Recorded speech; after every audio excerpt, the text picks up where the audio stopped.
It's a fantastic honour to have been invited to say a word at the beginning of this important global thinking conference on International Women's Day. I regret very much that I can't be with you in person. I am passionate about speaking up on the importance of gender equality to both women and men. It's a shared concern, it's a shared responsibility. That's why I've been a member of Zagreb's professional women's and men's network ever since it launched here in Croatia. As far as I'm concerned, the argument for whether it is financially, commercially or morally better for business or governments to embrace gender equality is concluded. Now, unfortunately, not everybody agrees with me, so we're going to have to keep making the argument. But intellectually, the case is clear. The theme of today's discussion is female leadership in times of crises. Do you remember the days when women weren't allowed to be in charge of, well, anything, because they were unreliable? They were prone to emotion, particularly at times of crisis. These were views expressed by men and some women who certainly had no idea of how important to the concept of leadership were things like, for example, emotional intelligence. This is something that we're learning now as leaders. Nor were they aware how genuinely strong leadership is not simply a list of all the worst traits associated with masculinity. Quite the contrary. The research is clear. Organisations perform better when gender equality is embraced. And that is just as true in times of crisis. I wish you all the very best on International Women's Day, and I wish you all the very best for this important conference. Thank you very much. Thank you, Leonor. I would like to welcome you all to KPMG Croatia. We are pleased to host today's third Athena 40 global conversation on female leadership in times of crisis. Today's panel discussion is in Croatia held for the first time, and it is held on the International Women's Day. This brings me to a time when women had no right to vote and had no right to do jobs which we do today.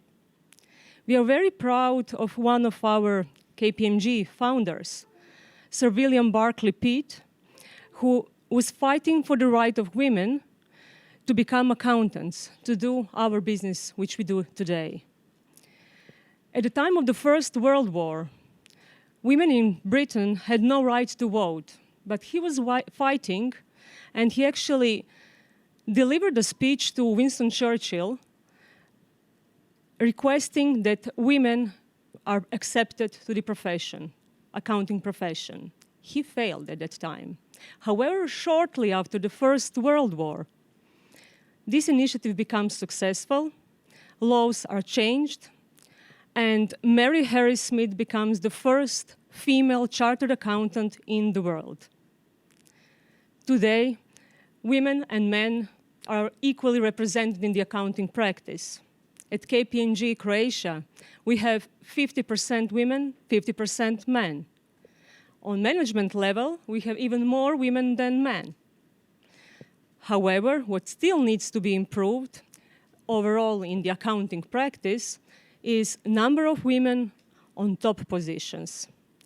I'm sure this is not only applicable to the accounting practice. Leonor, thank you very much for bringing this event and for bringing this important discussion to Zagreb. Welcome, panelists. I trust you will enjoy your today's panel. So first of all, welcome to everyone. It's so fantastic to be a part of this. As we know, this is the first time that we've had a panel in Zagreb. So I have a fantastic group of women around the table. Welcome, everybody. Thank you again. I really appreciate it.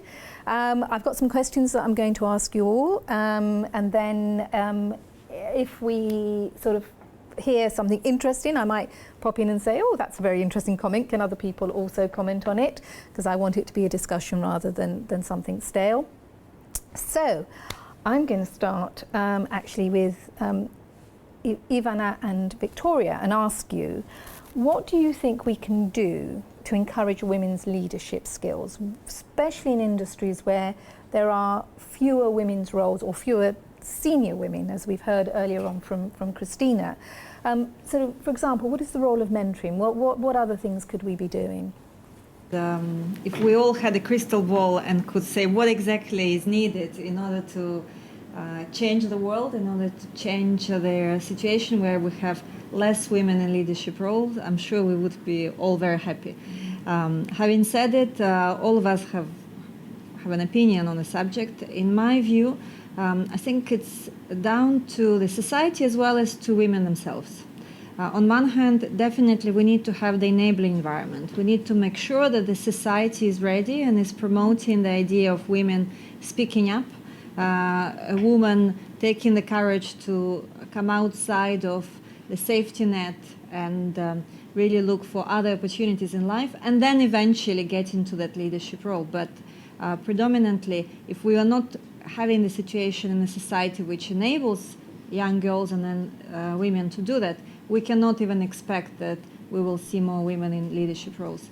But also, I think we should never forget that there is another element to this, and this is ourselves.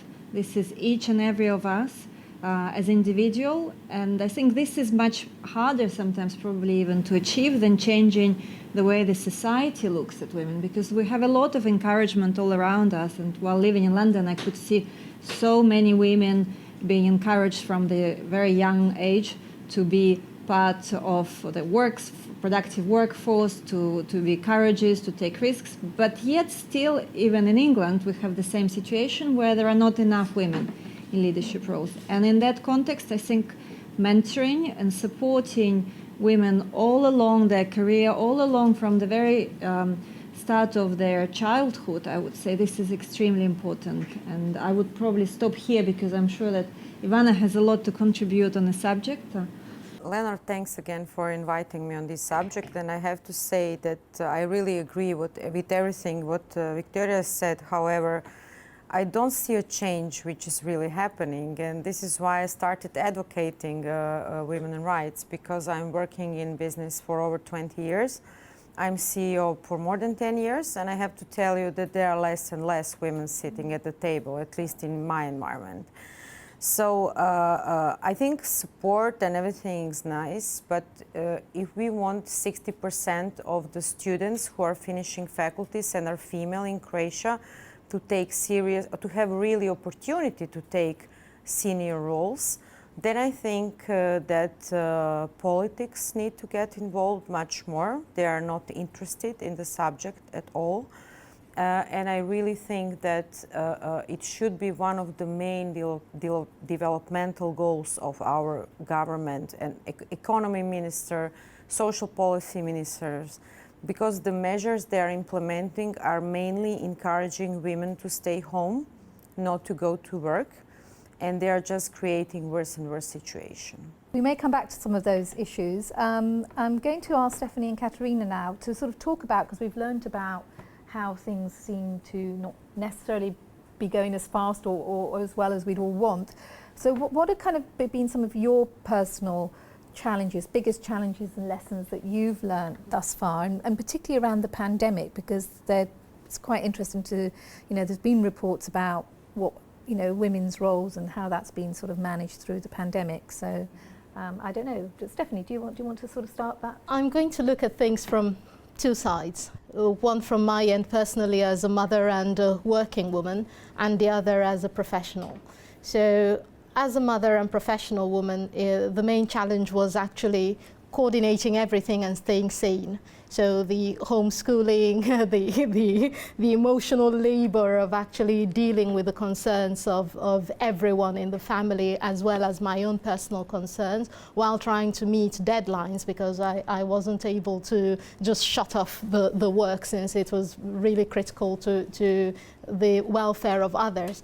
I found that the challenging aspect particularly for me, was to dig deep into personal development. Even in that area, I had to take on new practices such as meditation, finding a centering force from within myself so I don't get swept away with everything and all of those roles, because unlike men who could just check out and say, I don't feel like doing this, to me, I feel as a woman you don't have that option of just saying I'm not going to do this, because the stakes are rather high. On the other hand, as a professional woman working as a consultant to the World Bank and on several European projects through my own company, my contribution to alleviating the effects of the crisis became, in a way, a priority, because it's something I'm contributing to something bigger than myself. Whether if on the topic of energy poverty, for example, or these low carbon ideas, when we think of the effects of climate change, we think it's all out there, but it affects the women in those households as well, who have to figure out how to make the family bills go a bit longer, a bit further. So as a strategist, my job is actually to help all of these abstract concepts from the policy perspective, design it and integrate it into specific projects that are implementable, that would actually bring the outcomes that would make things a bit more stable. So as a professional, the challenge was trying to connect those dots and giving out things that would make sense in practical matters, because during crisis there are so many visions, so many inputs, so many ideas. So just filtering out the noise was a challenge where you don't have much data. So okay. I'll stop here for now. So Katerina, So I will speak from my personal experience. When lockdown started back in March last year, my life turned to be a big chaos. So schools were closed, kindergartens as well. We had to stay at home, work from home. And I had to transform myself and to be at the same time a teacher, nanny, cook, mother, wife, boss, co-worker. We had to reassure people that we have everything under control business-wise, and that to reduce uncertainty, at least to some extent. And that was the most challenging change management process that I've experienced so far. And I must say that at the beginning, it didn't feel like success. For example, half of the meals that I cooked, trying to do 10 other things, we could not eat. Then I was the whole day with my kids, and I didn't spend any quality time with them. Then at work it was the same thing. I was doing for the whole day. I had calls after call, meeting after meeting, and I was working more than ever. And at the end of the day, I was asking myself, what did I do today? And the answer was nothing. So basically, it really felt that I failed. So I tried to step back and reflect a bit. So we are obviously eating unhealthy food, but it's not the end of the world. We'll survive. Then my husband and I, we tried to align the schedules so that we know who is covering kids at what time. So that was also under control. And at the end of the day, I saw that although I cannot afford everything what I would like to my kids, but they seem to be happy. So that was also okay. And also at work, we soon adjust to the new situation, to the new environment, and everything was moving into the right direction. So basically what I learned is as soon as we adjust to the new situation that we cannot influence, that's better. Well, that's very interesting. I think that I've seen a lot of nodding around the table when you were saying that, so obviously some shared experiences there. Well, we've been hearing a lot about how our world is experiencing change, uncertainty, and I wanted to ask Mariana and Stephanie about, and because we've also heard from Ivana and Victoria about kind of those industries and some of the issues around getting more women into, senior women particularly.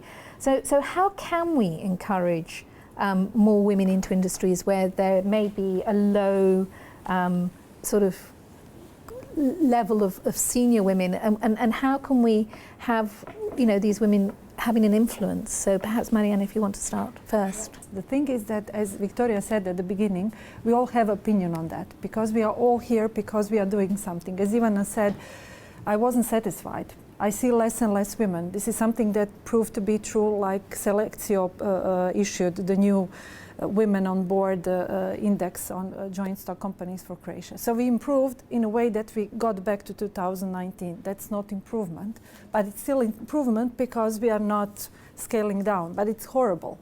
So I would say that we have to have more of these kind of conversations. We have to share practice, and we have to, as Victoria said, there is no crystal ball. We have to use whatever we think it's suitable to reach the goals we want to reach. But I would say that crucial is the role model role, the part with personal development, as Stephanie mentioned, because we all have to deal with our own biases, misconceptions, and prejudice, and be able to challenge ourselves to go to reach those roles that are there on the table, because we won't be given them, because nobody who is on top is being given something. He struggled for that. He fought for that.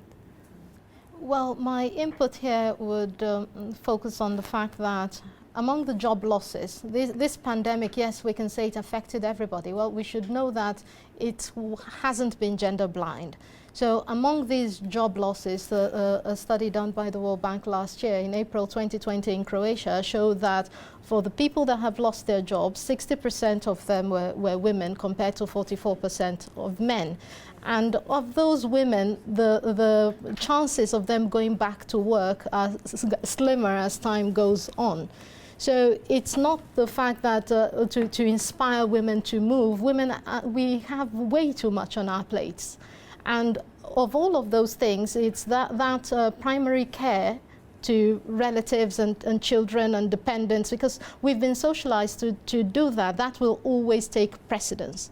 So I just want to get that elephant out of the room for a moment before saying that, okay, when it comes to uncertainty, well, the process of creating certainty out of chaos is actually what I do.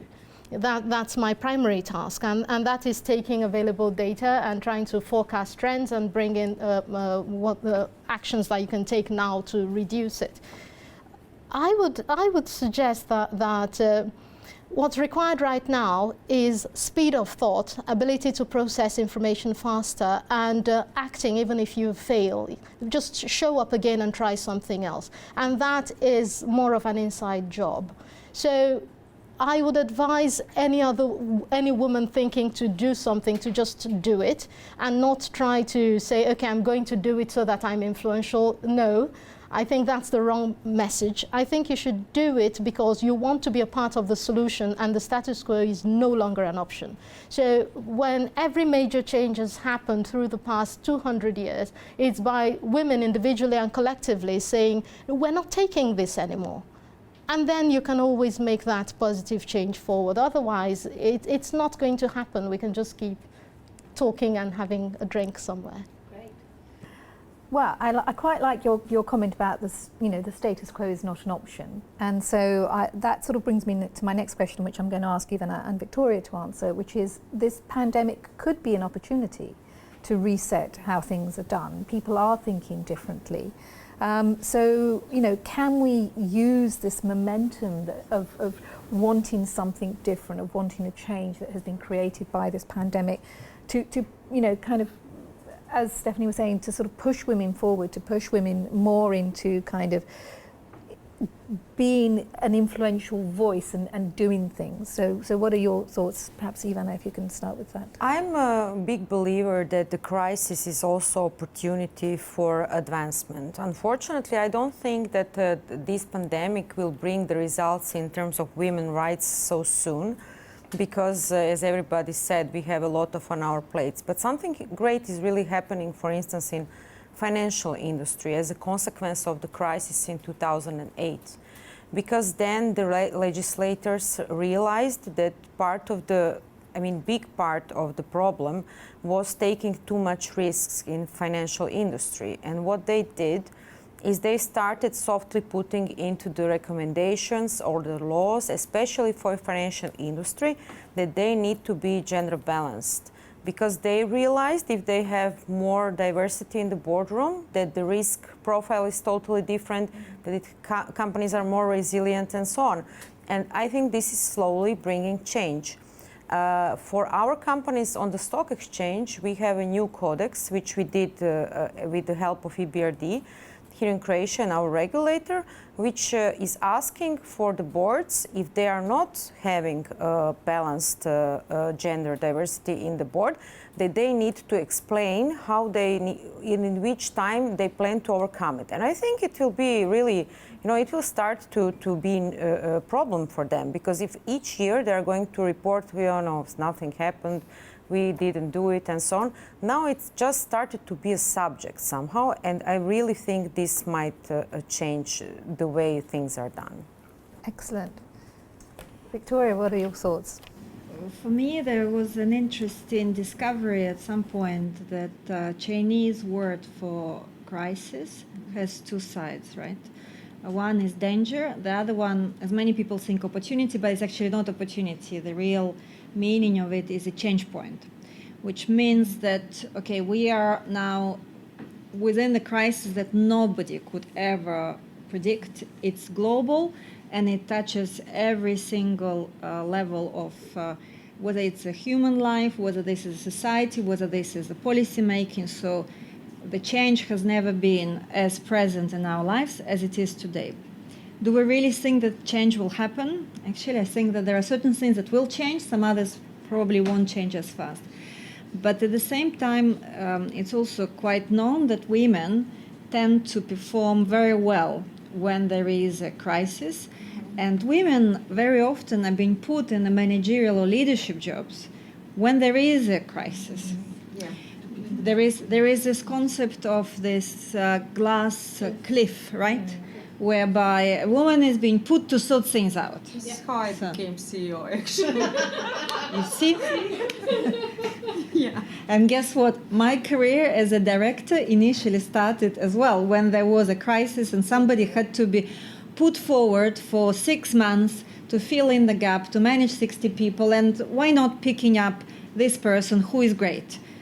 Who cares that she will have 4 jobs at the same time? So, but at the same time, if you think about it, the question is then, did you take up the challenge? Did I take the challenge?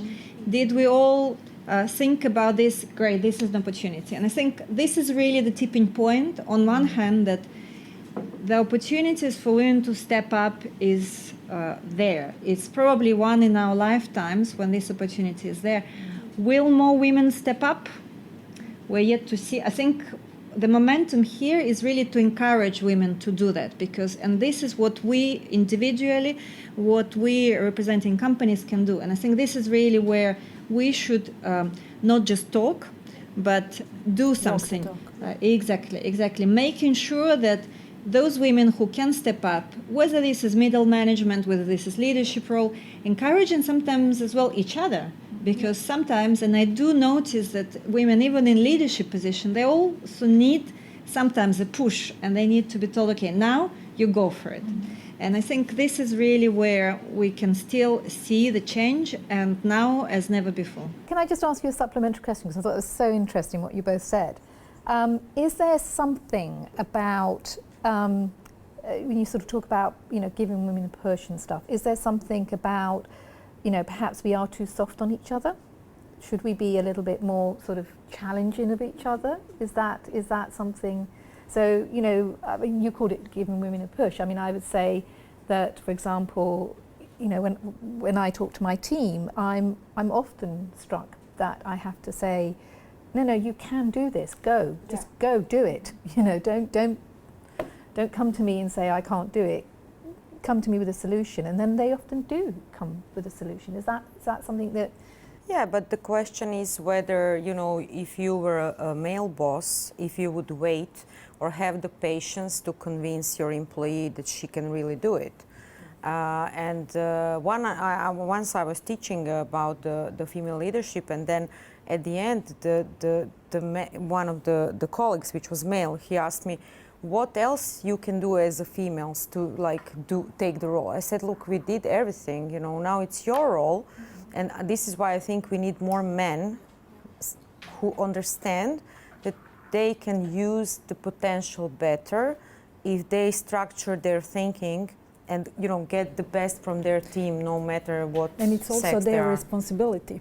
Not only they should do it, they are also obliged and accountable for it. If not for anything, because of their daughters, sisters, mothers. And this is something they have to be, let's say, aware of. And this is the tipping point, I would say, that we in PWMN get them on.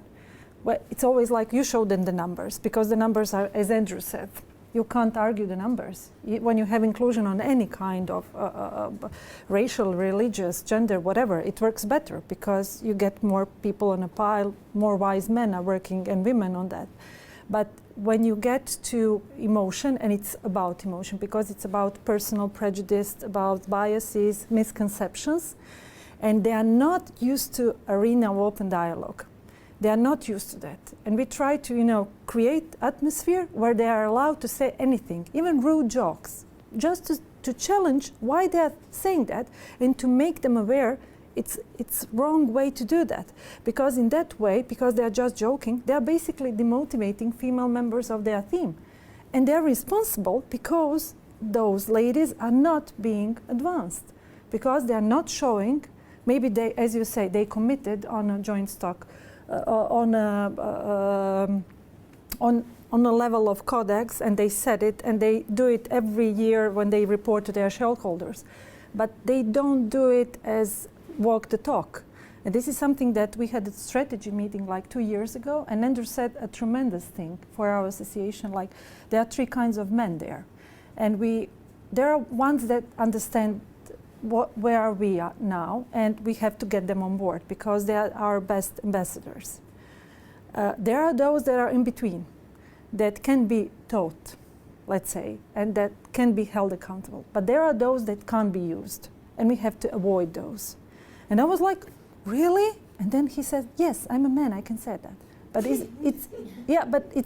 it was like crucial, because it was like, that was the moment when we decided to change the international name by adding men, because men in our association said from the day one, they were members, they were walking around saying, I'm professional women. And I said, we are talking balance and gender equity and equality, and we have only women in name. Yeah. So we are going to transform to be real, walk the talk.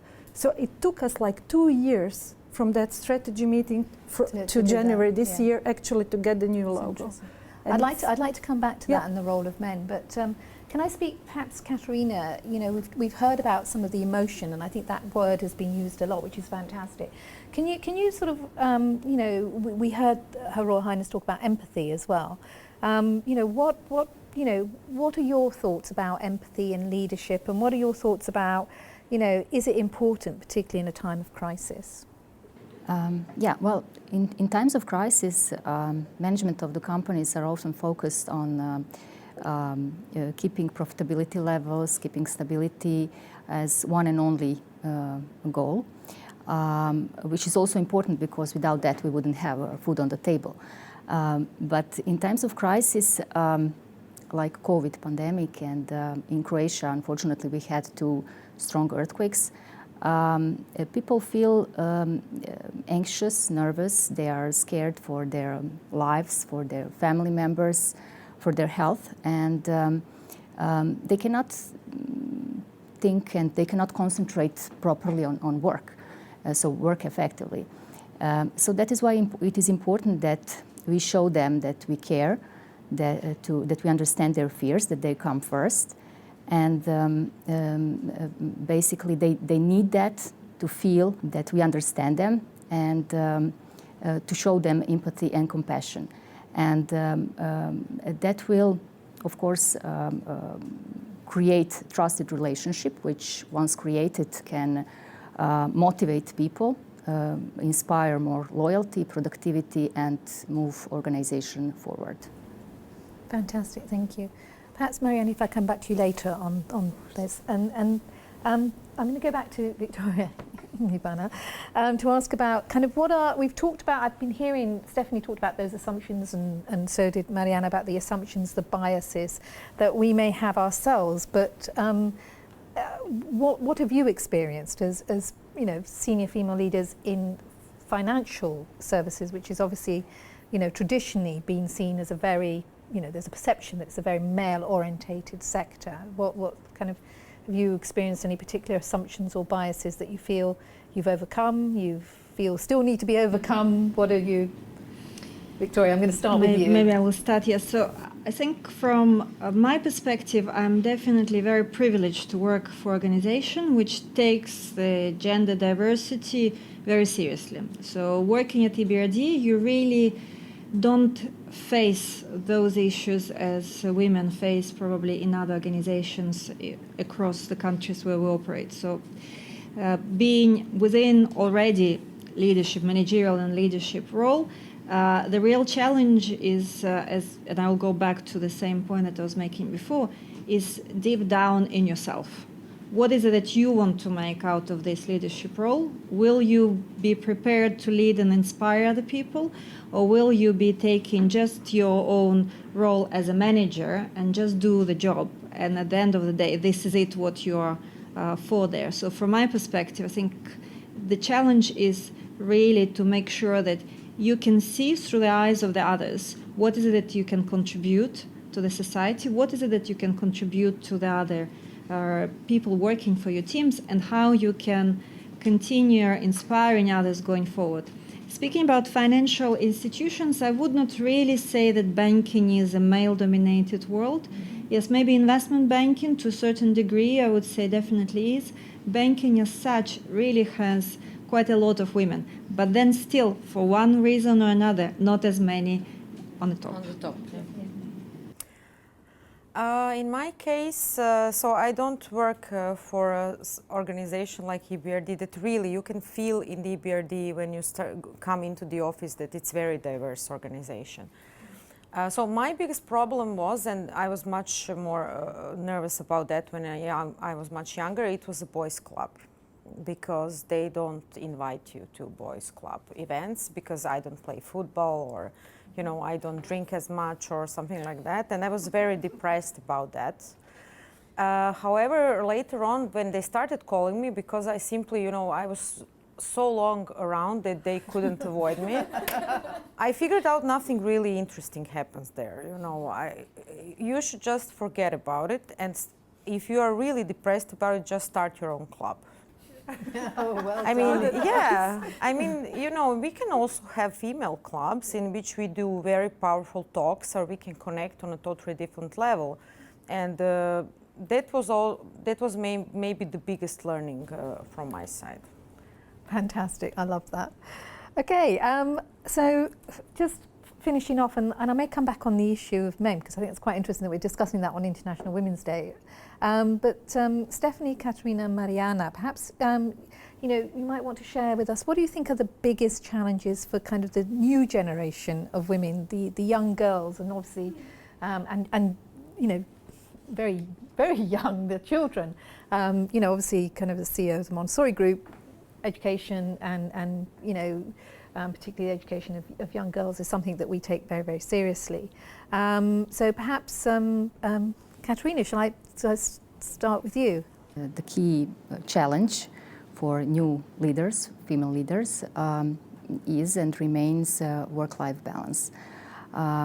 So multitasking between work and family is really hard. It requires a lot of effort, energy, time, and we often think that we cannot have it all. I speak with younger, talented women, and they think that they need to choose. And when you put it that way, then the choice is obvious. I mean, I would always choose my family.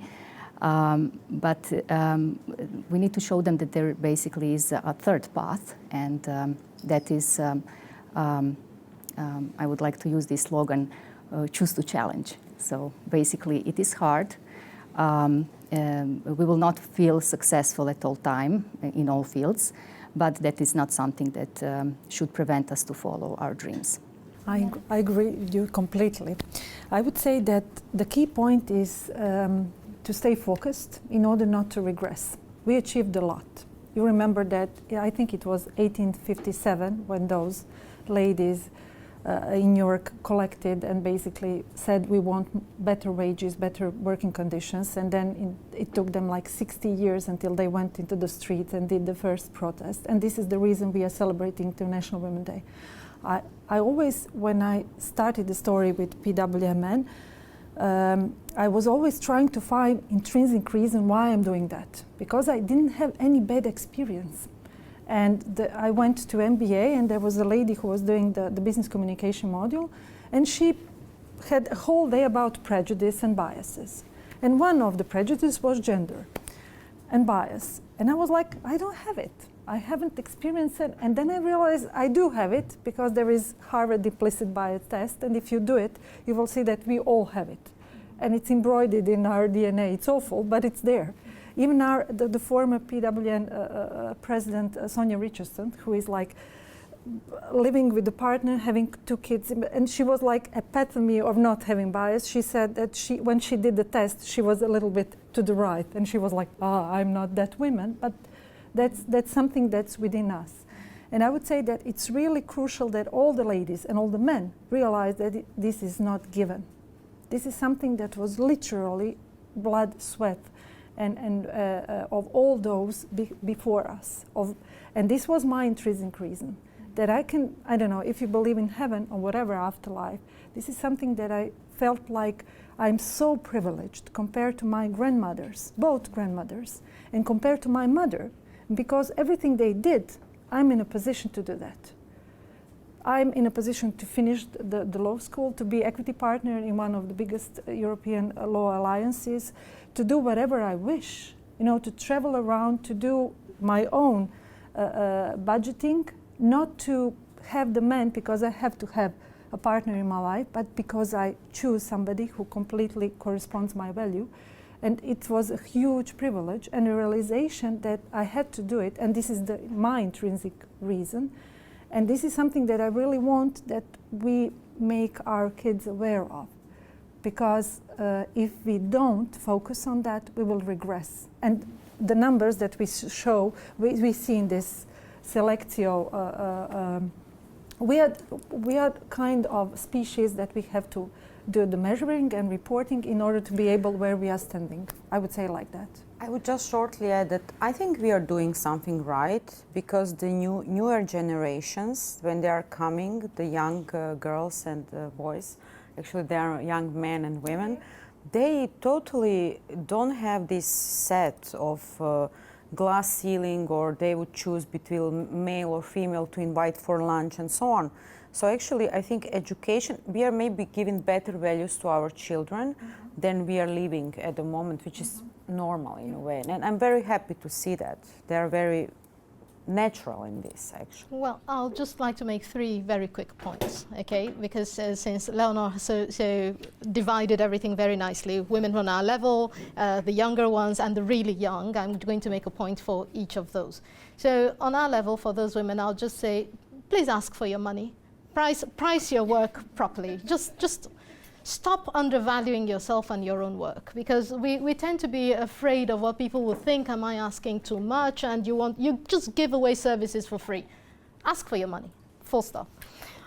And the second point for younger women, this is an experience in 8 years ago. I was actually managing managers, so as an advisor to the top management. I had 7 department managers under me, and they were all older and more advanced, and they knew more. And since my background was in science and not in finance, and that was financial services, these men actually did not take me seriously at all. So they took every opportunity to make me look like an idiot, including one calling me an idiot in a meeting in front of 50 people. So I did not cry. What I did was, that's why I went for an MBA. I invested in myself. I took finance for non-finance managers. So you will find that people would not take you seriously at a certain point where you're standing out. And what I would say is, instead of having it break you, nothing speaks louder than tangible results. So your achievements, just keep climbing your hill, your achievements will speak loud for you. And before you know it, you'll reach the level where you'll be able to ask for your money, and you'll out-earn them. And if possible, just buy the company they're in and fire them. So, and I love that. I had a chance to do something on a smaller scale, but through that I got into the company and did an exit at a point where it was really painful for one of them because he was just being an idiot. So on the third point, for the really young, I would say do not be afraid of competition. This whole era of but just because I'm there and participating, I have that. No, competition is a good thing because I'm a product of Montessori education, actually. There we are, perfect, there we are. So that was before going off to boarding school, and there was this occasion where there were 4 of us always, on every term, it was a battle for decimal points, for who would be first, second, third. So it was 98.999, and it was either the difference between laughing and then on one occasion I was sick and did not go to school for over a month. And what showed was that the results of these children actually dropped because they lacked that drive. So competitive rivalry is a good thing. It's not animosity. It actually helps you achieve more. And what does that translate to me as an adult? It's being very well prepared, learning to lose gracefully, learning to win gracefully, and bringing other people with you, and together you just keep setting new standards. So for the very young, a very good competitive environment is actually quite useful. So at the very top, ask for your money. Second, achieve as much as you can. And for the really young, compete and you'll be stronger than ever. And that's it for me. Thank you very much. Well, wow, can't end. What a fantastic way to end.